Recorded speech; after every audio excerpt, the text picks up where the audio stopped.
This is my midday ritual, when my first round of patient consultations is finished, before the bustle of the day is replaced by stacks of charts to be filled out.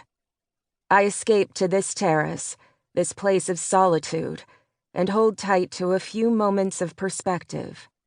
I breathe in the busy silence, and once a day, I pretend I could go somewhere no one knows my name, where absolution is easy and truth isn't so hard to come by.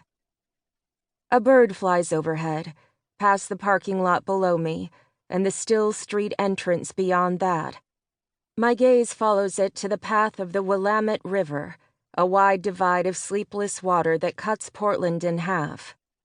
The break in the scenery means nothing to the bird, but I often wonder why they bothered to build the foundation of a city on land that would always be split.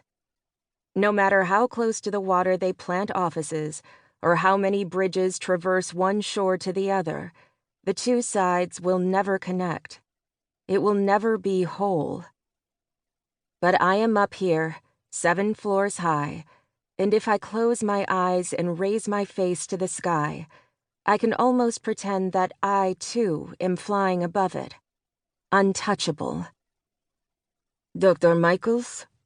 I turn to see Enrique, a nurse intern, leaning against the open glass door to the clinic. His dry sarcasm and the way his brown eyes squint almost closed when he smiles has made him one of my favorite nurses. You ready for another delivery? He asks, his Puerto Rican accent pulling down his vowels. Of course, I say. I pick up my coat, feed my arms back into it, and follow him inside.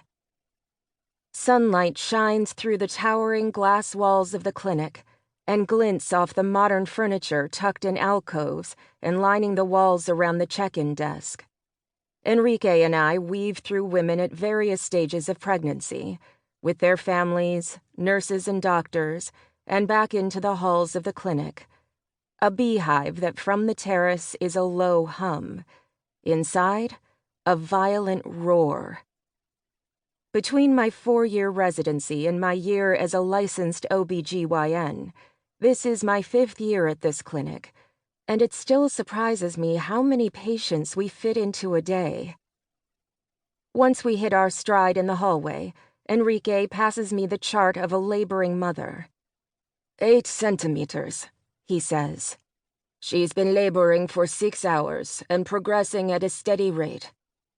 I quickly flip through the pages of Mrs. Forrest's chart, then let the pages flutter back into their place.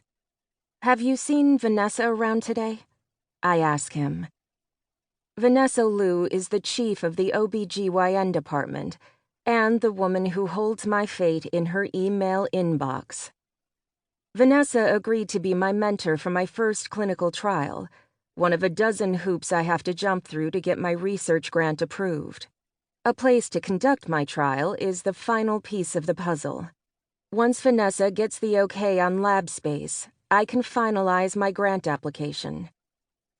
Does anyone ever actually see Dr. Liu? He asks, and I have to laugh.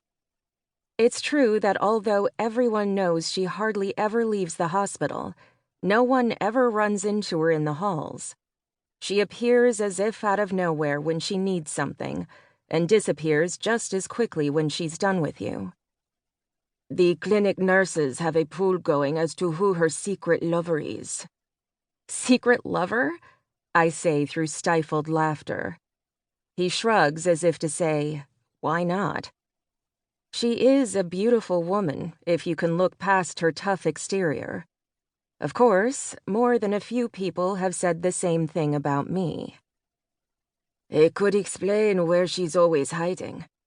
He waggles his eyebrows mischievously. We reach the labor and delivery wing, and Enrique leans on the entrance button. When the nurse on the other end of the line picks up, he rattles off something in Spanish. The doors swing open as if of their own volition. Our patient, Mrs. Forrest, is on the bed, her feet in the stirrups, her brown hair splayed around her head like a mermaid underwater. The woman standing next to her is clearly her sister.